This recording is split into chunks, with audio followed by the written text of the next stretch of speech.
exit. And let this be a lesson to you. You don't need to be an expert on literally everything to be good at what you do or be decent at things. I have been in Linux for 15, 17-ish years. And I'm really bad with redirects. That's just the way it is. One of these days I'll get better at them when I have to use them a lot. But for now, not great at them. I'm still really good with Linux. I do my job pretty well. Bosses seem happy with me. But a lot of us get caught up in this crazy misconception that we have to be experts at literally everything to be considered professionals in our field and to do well. And that's just not the case, man. It just isn't. That is our self-doubt speaking whenever we feel that way.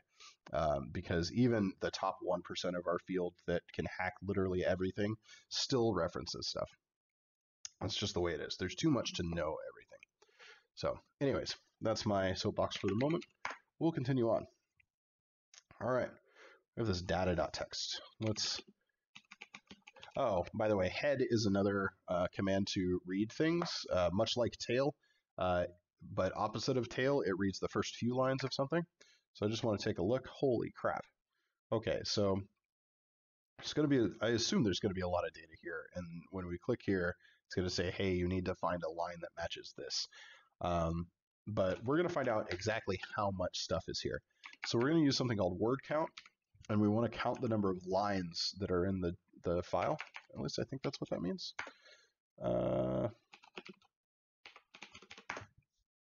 Yeah, number of lines. So we want to count the number of new lines in a file, which gives us basically the number of lines.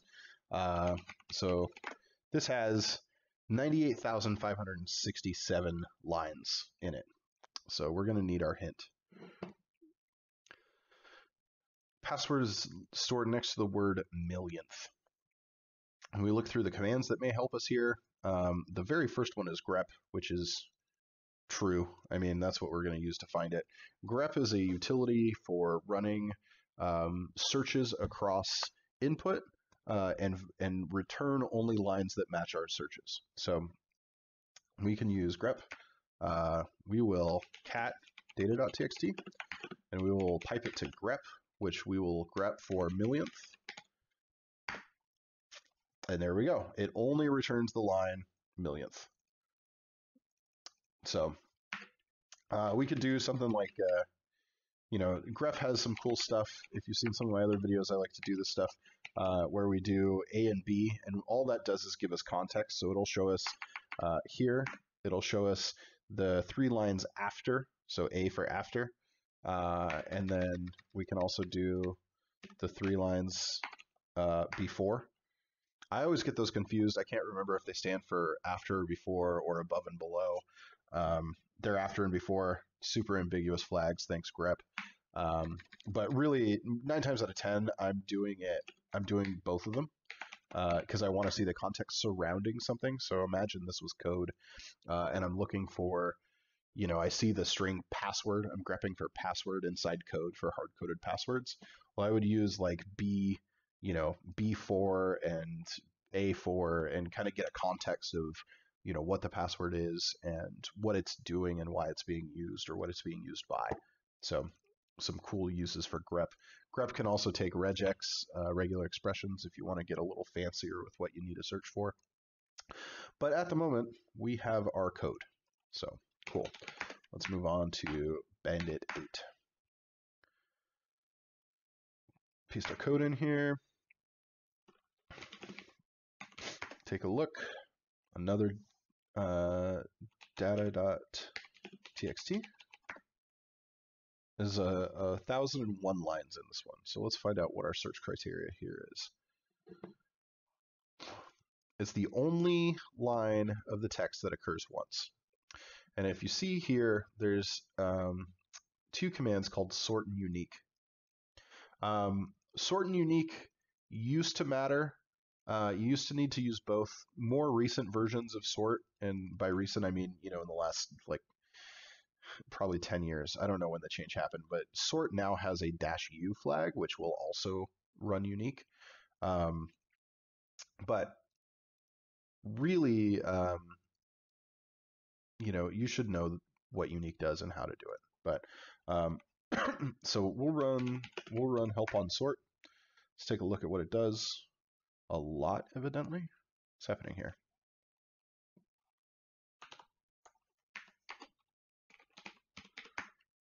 Okay.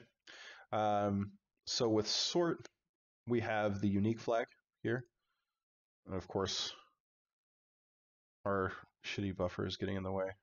Let's just man sort.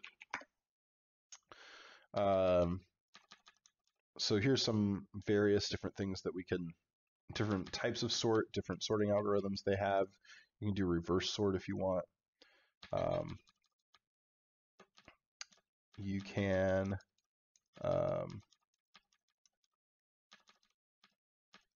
do your unique here. I thought there was a,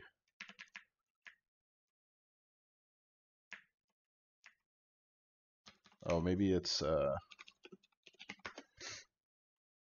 yeah, so this is why we're going to need to use unique.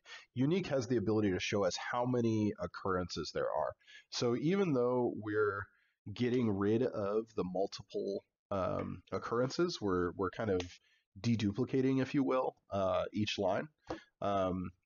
Sometimes we still want to know how many times something occurred.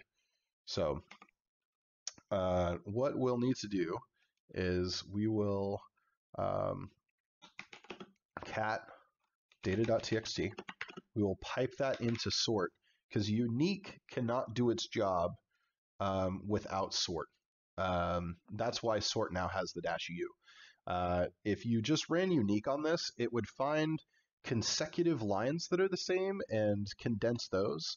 But if, like, say say you had just the line use, it was just use like 3 times, and then you had 5 other words, 5 other lines, and then you had use again, it would not notice that use is in there twice. It only condenses consecutive matches. So we have to sort it first. And then we'll need unique C to count how many times it uniqued. And we should be able to see in here, we've got 1. Now we might be able to, just kind of throwing this out there, maybe we can sort again. And we'll do like a sort reverse sort. Yeah, so what we're doing here is that we sort everything. We sort all of these, and then we pipe that to unique C. And what that does is it condenses all the similar files and shows us how many times we see them, right? Well, when we run it through sort again, now it's sorting based off of this column. So we get 1, and then we reverse sort so that 1's at the bottom instead of the top. That's just a faster way to see what you're doing. Sometimes getting the right answer is the most important. Sometimes seeing the data faster is important. And basically, getting the right data faster is always the most important thing. So these little additions that you can add on there as you learn more about the utilities are pretty helpful. So here's our new password. We'll go ahead and exit. And we'll head into Bandit 9 with our new password. There's another data.txt, so we'll take a look here. So the password for the next level is stored in data.txt in one of the few human readable strings beginning with several equals characters. This is going to introduce us to one of my favorite CTF utilities, and this utility is called strings. It's amazing. It will basically look through non-ASCII data, or it'll basically look through any file and then find ASCII data and print it out to you.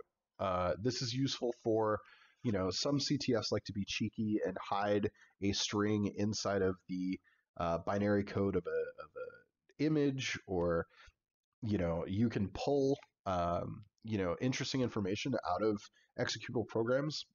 Some things are compiled into programs as strings. Those strings still exist, so sometimes it can pull that out. So let's use strings on data.txt, and that's a lot of data, right? Now it's kind of cheap that we can see this because that's probably the password.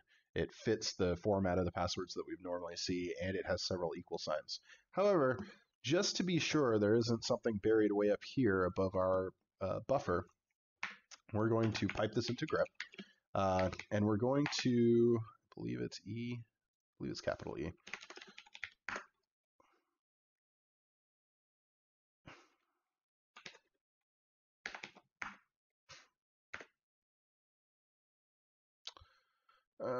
No, it's P, capital P. Okay. We're going to use grep, and we're going to use the capital P because I know Perl regex a little bit better than I know this extended regex.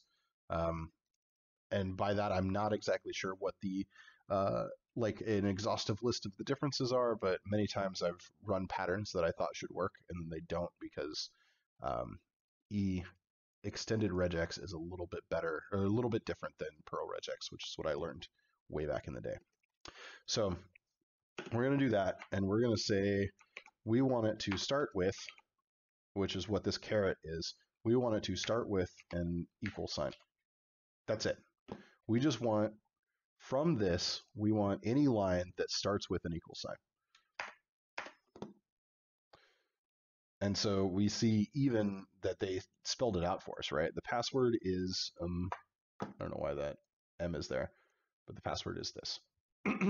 So once again, not just finding the correct answer, but finding it and displaying it to us quickly in a definitive way is important. It just makes things a lot more readable, a lot easier to deal with, especially when we've got these crazy, these crazy problems we're trying to solve in security. Having it laid out for us easy like that, human readable, so that we don't make mistakes when we're interpreting data is important.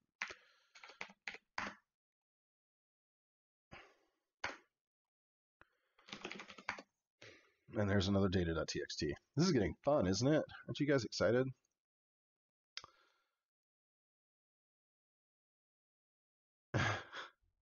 Cool. So stored in data.txt where all lowercase and uppercase letters have been rotated by 13 positions. And then it wants us to read about this rot13. Rot13 is not, okay, so used to be called, I don't even know. It's called a substitution cipher. I hesitate to call it that. It really just feels like some form of encoding because there's no real cipher to it per se. But basically what it means, if you can see here, is that the letters are essentially shifted by 13 characters. So there's 26 characters in the English language. Rot13 means that you essentially A becomes N, B becomes O, C becomes P, etc. You shift them by 13. And hey, Revolving Mobius, yes, there's a lot of Googling involved if you don't have someone walking you through this. There's so much Googling to be done in here because there's so many different tools that you kind of learn or need to deal with. But it's great that you started it right before the OSCP coursework because it gives you that foundation. It gives you that foundation in Linux that you really, it becomes really helpful in OSCP and other security work, really. The more you know Linux, the more you know about obscure tools or neat ways to do tools, the better. So this one, if I recall correctly,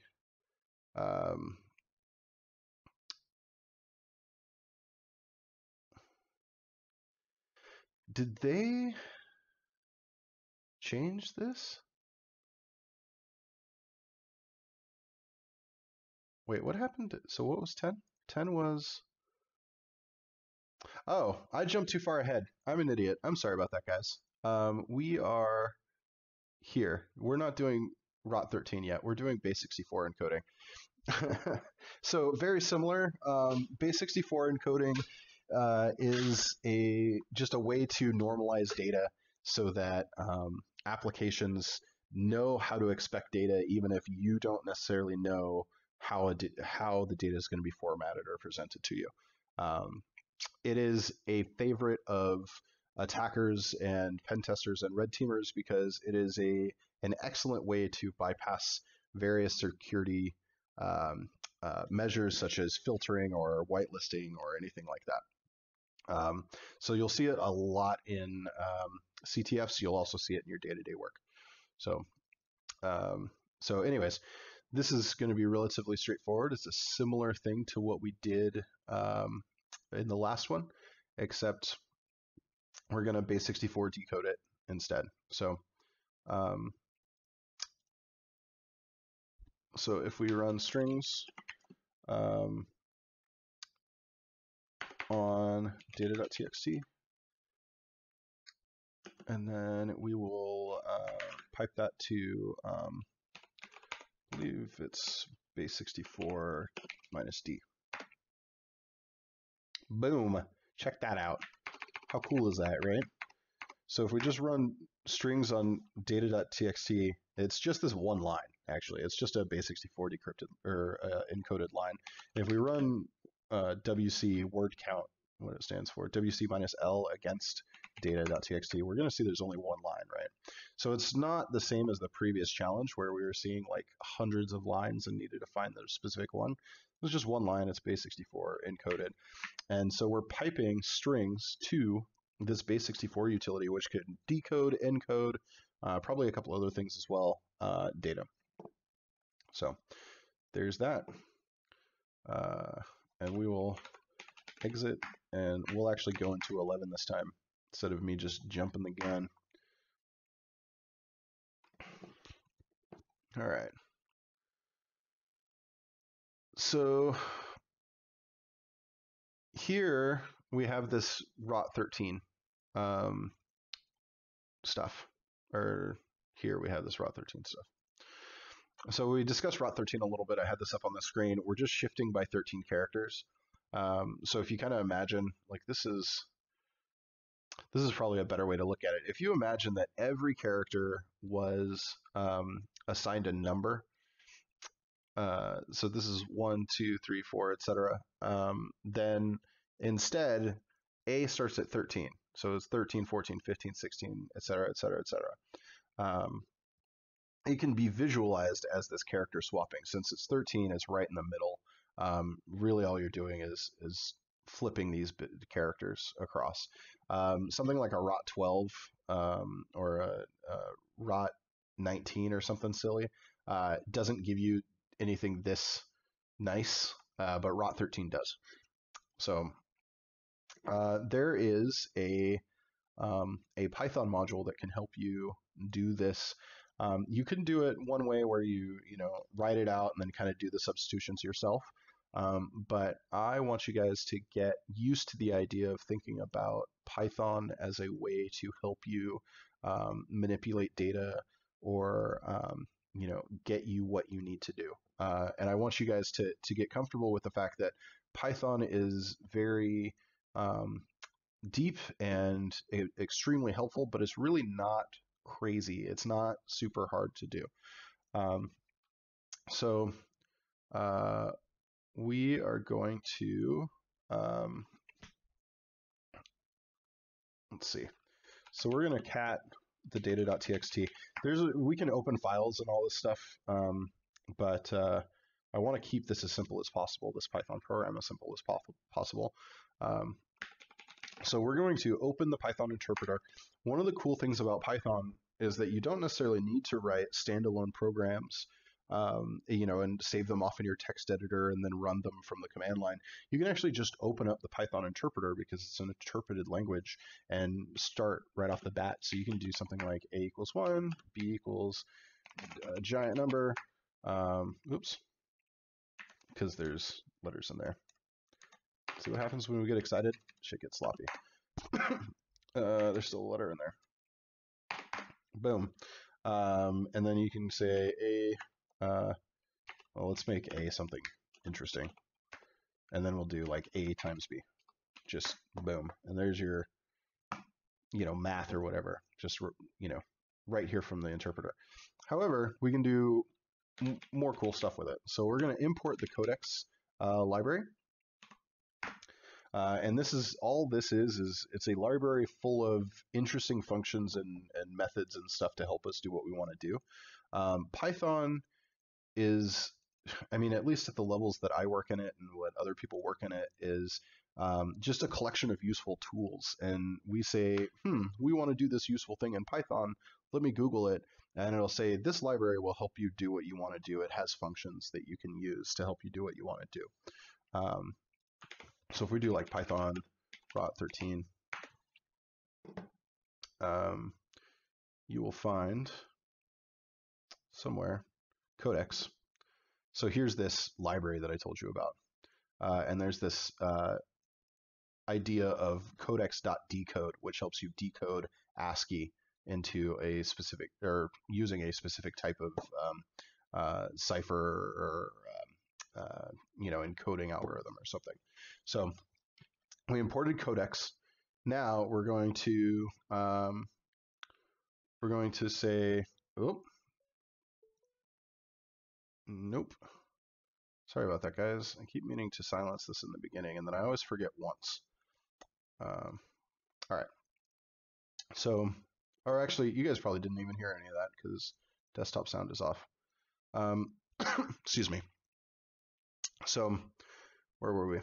Okay. So we're going to say password equals codex.decode, and then we'll paste in our gibberish here. And then we have to tell it that we want it to decode it using rot 13. So then if we password, or we print password, oops, it'll work. It'll tell us what we want. So this is super, I mean, this is what, like 3 lines of code, right? 2 lines of code. We import the library. And we could have even just skipped this step, honestly.